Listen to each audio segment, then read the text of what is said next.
Assalamualaikum warahmatullahi wabarakatuh. Perkenalkan kami dari kelompok 5 kelas M96 yang beranggotakan Nur Anissa, Maryuni Putri, Nurul Aulia Ahmad. Kali ini kami akan mempresentasikan mengenai rencana pelaksanaan pembelajaran. Adapun subbahasan yang akan kami bahas yaitu RPP secara umum, identitas sekolah, kompetensi inti, kompetensi dasar, indikator, tujuan pembelajaran, penguatan pendidikan karakter, materi, pendekatan model dan metode, langkah-langkah, sumber belajar, media atau alat dan bahan, penilaian. Yang pertama yaitu pengertian RPP. RPP atau Rencana Pelaksanaan Pembelajaran adalah rencana kegiatan pembelajaran tatap muka untuk satu pertemuan atau lebih. RPP ini dikembangkan dari silabus untuk mengarahkan kegiatan pembelajaran peserta didik dalam upaya mencapai kompetensi dasar. Selanjutnya yaitu kompetensi inti. Kompetensi inti yaitu tingkat kemampuan siswa untuk mencapai suatu standar kompetensi lulusan yang harus dimiliki peserta didik pada setiap tingkat, kelas, ataupun program. Selanjutnya, kompetensi utama yang dikelompokkan itu diantaranya terdiri dari 3. Yang pertama, aspek sikap, yang kedua, pengetahuan, dan yang terakhir, keterampilan. Selanjutnya yaitu fungsi dari kompetensi inti. Yang pertama yaitu sebagai unsur pengorganisasian atau organizing element kompetensi dasar. Dan yang kedua, sebagai unsur pengorganisasi kompetensi inti merupakan pengikat untuk organisasi vertikal dan organisasi horizontal kompetensi dasar. Rancangan dalam menyusun kompetensi inti. Yang pertama yaitu sikap keagamaan atau kompetensi inti pertama. Yang kedua, sikap sosial atau kompetensi inti kedua. Yang ketiga, pengetahuan atau kompetensi inti yang ketiga. Dan penerapan pengetahuan atau kompetensi inti keempat. Kelompok itu menjadi acuan kompetensi dasar dan harus dikembangkan dalam setiap peristiwa pembelajaran secara integratif. Kompetensi yang berkenaan dengan sikap keagamaan sosial dikembangkan secara tidak langsung atau indirect teaching, yaitu pada waktu peserta didik belajar tentang pengetahuan atau kompetensi kelompok 3 dan penerapan pengetahuan atau kompetensi inti kelompok 4. Nah, selanjutnya yaitu kompetensi dasar. Kompetensi dasar merupakan kompetensi setiap mata pelajaran untuk setiap kelas yang diturunkan dari kompetensi inti. Kompetensi dasar adalah konten atau kompetensi yang terdiri atas sikap dan keterampilan yang bersumber pada kompetensi inti yang harus dikuasai oleh peserta didik. Syarat-syarat dalam merumuskan kompetensi dasar. Syarat yang pertama yaitu rumusan tujuan yang dibuat harus berpusat pada siswa, mengacu kepada perubahan tingkah laku subjek pembelajaran yaitu siswa sebagai peserta didik. Nah, syarat yang kedua yaitu rumusan kompetensi dasar harus mencerminkan tingkah laku operasional, yaitu tingkah laku yang dapat diamati dan diukur yang dirumuskan dengan menggunakan kata-kata operasional. Syarat yang terakhir yaitu rumusan kompetensi dasar harus berisikan makna dari pokok bahasan atau materi pokok yang akan diajarkan pada saat kegiatan belajar mengajar. Selanjutnya yaitu indikator pencapaian kompetensi. Nah, indikator pencapaian kompetensi adalah perilaku yang menunjukkan ketercapaian kompetensi dasar tertentu. Kata-kata yang digunakan untuk merumuskan indikator harus dapat diukur dan diobservasi pada akhir pembelajaran. Oleh sebab itu, indikator pencapaian kompetensi dalam sebuah RPP akan menjadi acuan pada saat guru menilai hasil belajar. Syarat dalam penyusunan indikator. Syarat yang pertama yaitu subjek dengan menyebutkan siswa. Syarat yang kedua, predikat menggunakan kata kerja operasional yang dapat diukur dan diamati. Syarat yang ketiga yaitu objek berupa perilaku atau kompetensi yang diharapkan akan dicapai. Selanjutnya, syarat yang terakhir yaitu Keterangan diperlukan jika ada persyaratan kondisi atau kriteria khusus dari perilaku dikehendaki, seperti waktu penyelesaian, tempat pengerjaan, jumlah yang harus diselesaikan, alat yang digunakan, dan masih banyak lainnya. Selanjutnya, komponen-komponen RPP atau langkah-langkah menyusun RPP. Menurut Permendiknas nomor 41 tahun 2007 tentang standar proses terdiri dari yang pertama, menuliskan identitas mata pelajaran, 2. Menuliskan standar kompetensi, 3.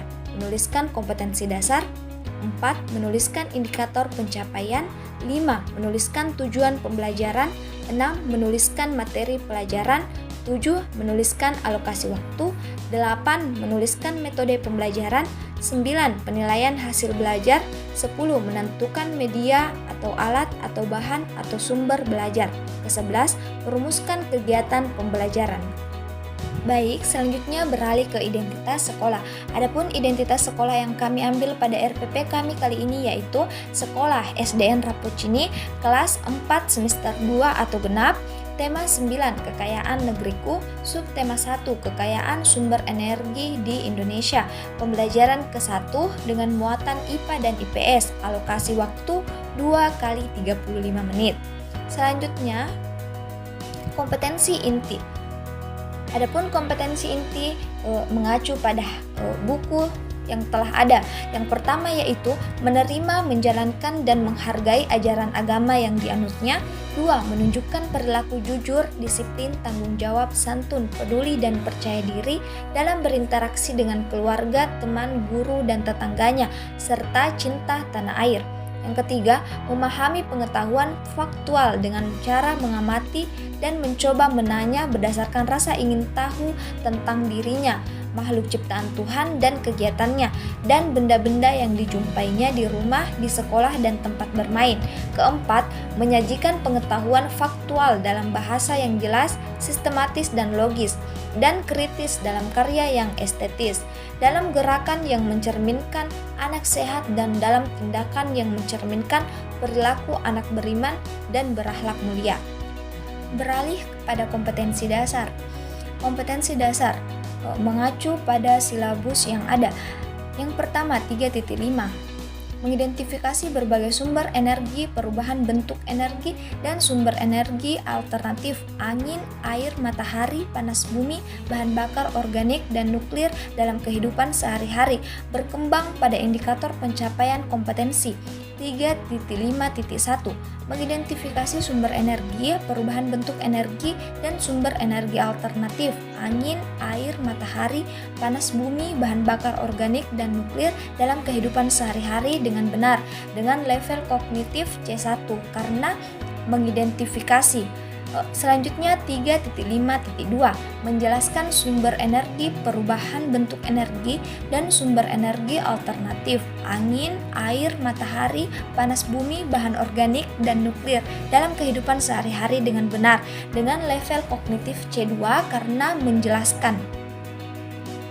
Selanjutnya kompetensi dasar 4.5, menyajikan laporan hasil pengamatan dan penelusuran informasi tentang berbagai perubahan energi dengan indikator 4.5.1, mempresentasikan hasil pengamatan dan penelusuran informasi tentang berbagai perubahan bentuk energi dengan tepat, dengan level kognitif lebih tinggi yaitu C3 karena pada tahapan mempresentasikan. Selanjutnya pada muatan IPS, kompetensi dasarnya ada dua, yaitu 3.1, mengidentifikasi karakteristik ruang dan pemanfaatan sumber daya alam untuk kesejahteraan masyarakat dari tingkat kota, kabupaten, sampai tingkat provinsi, dengan indikator pencapaian kompetensi 3.1.1, mengidentifikasi karakteristik ruang dan pemanfaatan sumber daya alam untuk kesejahteraan masyarakat dari tingkat kota, kabupaten, sampai tingkat provinsi, dan pengaruh kondisi geografis terhadap kegiatan manusia dengan benar, dengan level kognitif C1 karena kembali tadi yaitu mengidentifikasi.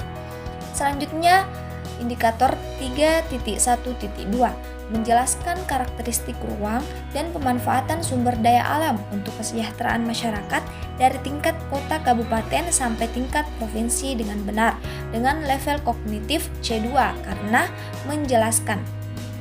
Selanjutnya, kompetensi dasar 4.1 menyajikan hasil identifikasi karakteristik ruang dan pemanfaatan sumber daya alam untuk kesejahteraan masyarakat dari tingkat kota, kabupaten, sampai tingkat provinsi dengan indikator 4.1.1 mempresentasikan hasil identifikasi karakteristik ruang dan pemanfaatan sumber daya alam untuk kesejahteraan masyarakat dengan tepat dengan level kognitif C3 karena mempresentasikan.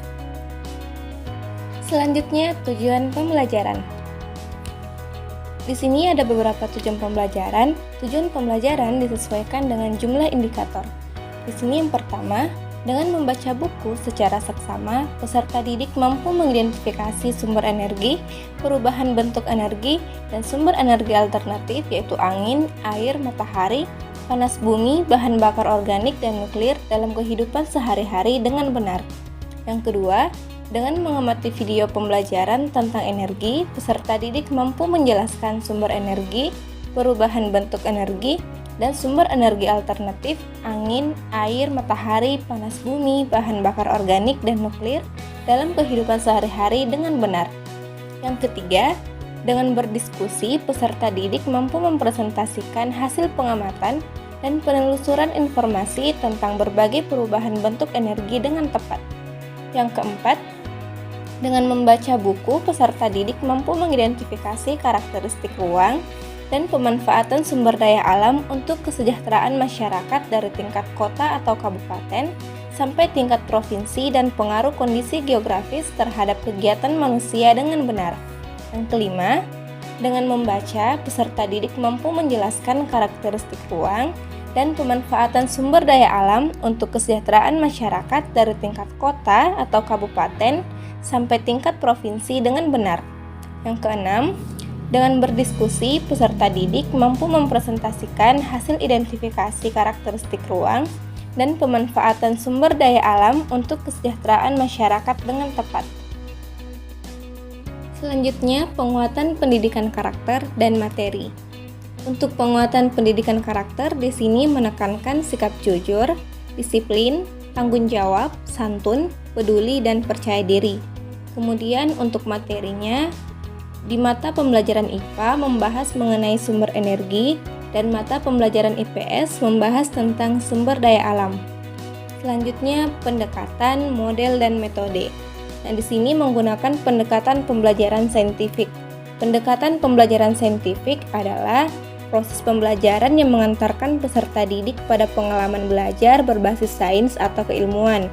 Nah, ada 5 pokok pengalaman belajar yang harus dilalui oleh peserta didik selama berlangsungnya proses pembelajaran, yaitu diantaranya mengamati, menanya, mengumpulkan informasi, ada mengasosiasi, dan mengkomunikasikan. Kemudian model pembelajaran yang digunakan yaitu model kontekstual atau contextual teaching and learning. Jadi model pembelajaran kontekstual ini merupakan model belajar yang membantu guru mengaitkan antara materi yang diajarkannya dengan situasi dunia nyata peserta didik dan mendorong peserta didik untuk membuat hubungan antara pengetahuan yang mereka miliki dengan penerapan dalam kehidupan mereka sehari-hari. Untuk metode pembelajaran yang digunakan ada 3, yaitu metode diskusi, tanya jawab, dan penugasan. Selanjutnya langkah-langkah pembelajaran. Nah, di langkah-langkah ini ada 3 kegiatan, yaitu pendahuluan, kegiatan inti, dan penutup. Untuk pendahuluan, menggunakan alokasi waktu 10 menit dengan deskripsi kegiatan. Yang pertama, peserta didik dibimbing memeriksa kerapian, diri, dan kebersihan kelas. 2. Mengatur peserta didik agar duduk tenang di tempat masing-masing. 3. Peserta didik berdoa bersama guru sebelum memulai pembelajaran yang dipimpin oleh ketua kelas. 4. Guru bersama peserta didik menyanyikan 1 lagu nasional untuk membangun rasa nasionalisme peserta didik. Yang 5, guru memberikan motivasi kepada peserta didik. 6. Guru melakukan presensi untuk mengecek kehadiran peserta didik. 7. Guru melakukan apersepsi dengan mengajukan pertanyaan dan menjelaskan mengenai kekayaan alam. 8. Peserta didik dibantu oleh guru memahami tujuan pembelajaran yang akan dicapai. Selanjutnya di kegiatan inti menggunakan alokasi waktu 45 menit dengan deskripsi kegiatan. Yang pertama, guru menggali pemahaman peserta didik mengenai sumber-sumber energi. 2. Guru memberikan kesempatan kepada siswa untuk membaca teks dan mengamati gambar tentang air dan listrik. Yang ketiga, guru menampilkan video mengenai energi air dan listrik kepada peserta didik. Nah, untuk videonya ini dapat diakses melalui link yang telah disediakan.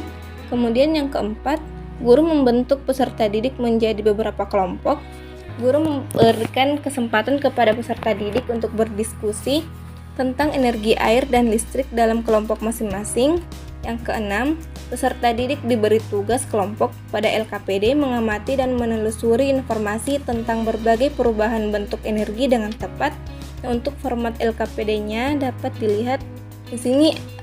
Ada petunjuk penggunaan LKPD. Yang pertama, siswa menulis nama kelompok beserta anggotanya lebih dulu, kemudian membaca perintah soal dengan cermat, dan mengerjakan soal bersama teman kelompoknya.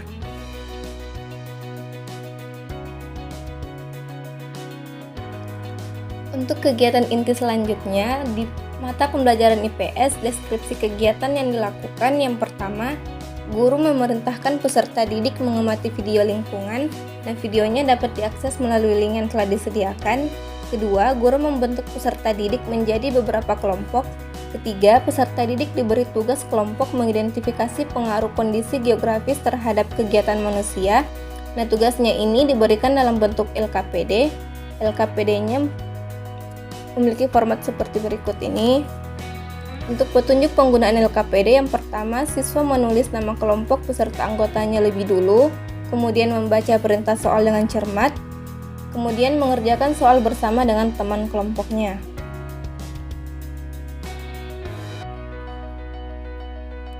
Selanjutnya di kegiatan penutup, menggunakan alokasi waktu 15 menit. Yang pertama, peserta didik bersama guru menyimpulkan hasil pembelajaran. Kedua, peserta didik bersama guru melakukan refleksi pembelajaran. 3. Peserta didik menyimak penjelasan guru tentang aktivitas pembelajaran pada pertemuan selanjutnya. Keempat, guru memberikan kesempatan kepada peserta didik untuk membereskan meja belajar. 5. Peserta didik dan guru membaca doa untuk mengakhiri pelajaran yang dipimpin oleh ketua kelas. Keenam, guru memberikan salam penutup. Selanjutnya, sumber belajar, media atau alat dan bahan. Yang di sini menggunakan buku siswa kelas 4 nama 9, Kekayaan Negeriku, dan 2 video pembelajaran. Untuk video pembelajarannya seperti ini. Di video kali ini, kita kembali belajar pada tema 9, subtema 1, muatan pelajaran, ilmu pengetahuan, alam. Menjelaskan pembangkit listrik tenaga air. Energi merupakan kemampuan untuk melakukan usaha. Energi tidak dapat diciptakan atau tidak dapat dimusnahkan. Energi berasal dari sumber energi. Bahan bakar semakin menipis, sehingga dibutuhkan sumber energi alternatif. Energi alternatif adalah energi yang digunakan untuk menggantikan energi yang akan habis di alam. Merupakan salah satu penggunaan energi alternatif.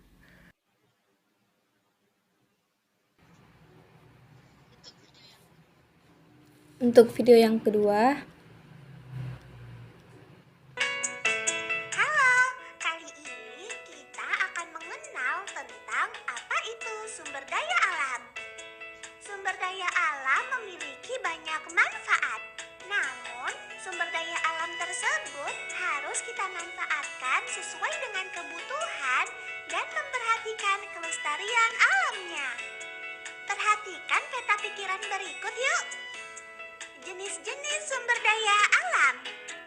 Sumber daya alam hayati adalah sumber daya alam yang berasal dari makhluk hidup seperti tumbuhan dan hewan. Sumber daya alam mineral adalah semua cadangan bahan galian yang dijumpai di bumi dan dapat dimanfaatkan untuk kebutuhan hidup manusia seperti pasir, tanah liat, semen, emas, besi, batu bara, dan minyak bumi. Cara pemanfaatan sumber daya alam.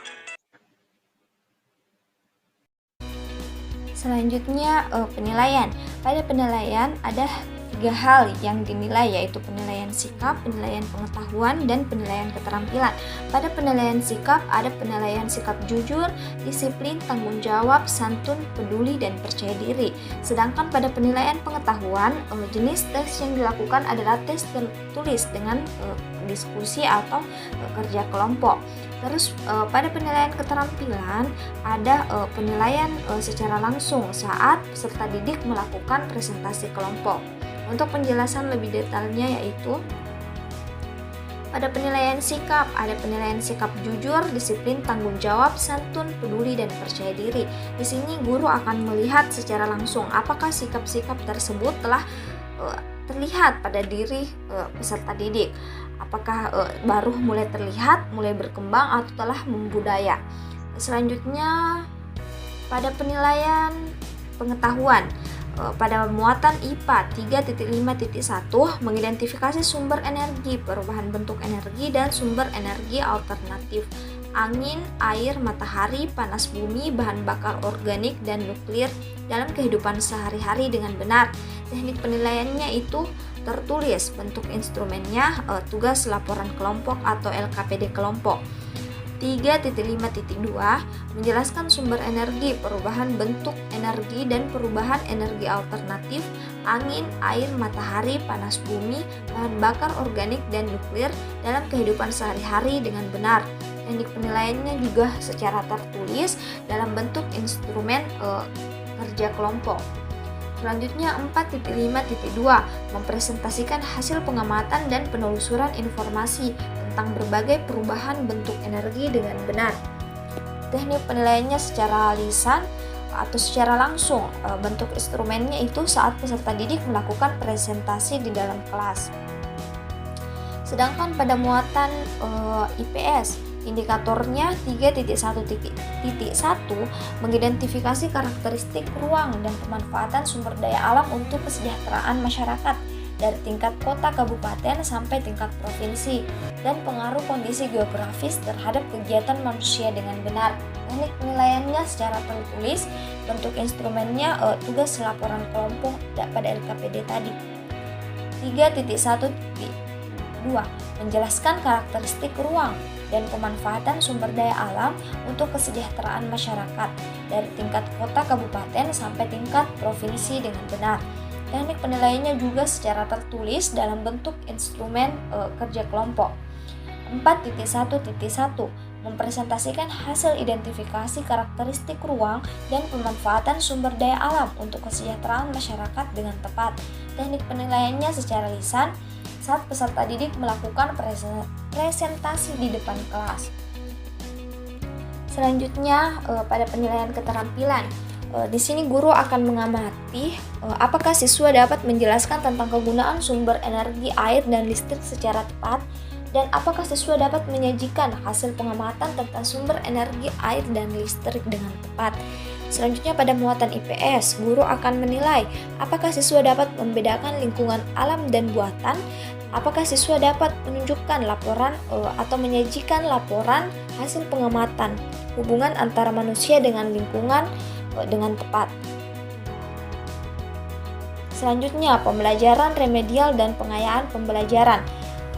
Remedial atau dilakukan dengan melakukan bimbingan perorangan, sedangkan pengayaan dengan mengerjakan soal-soal yang berkaitan dengan materi sumber energi dan sumber daya alam. Pembelajaran remedial dan pengayaan pembelajaran dilakukan ketika ada siswa mengalami keterlambatan dalam mengikuti pelajaran.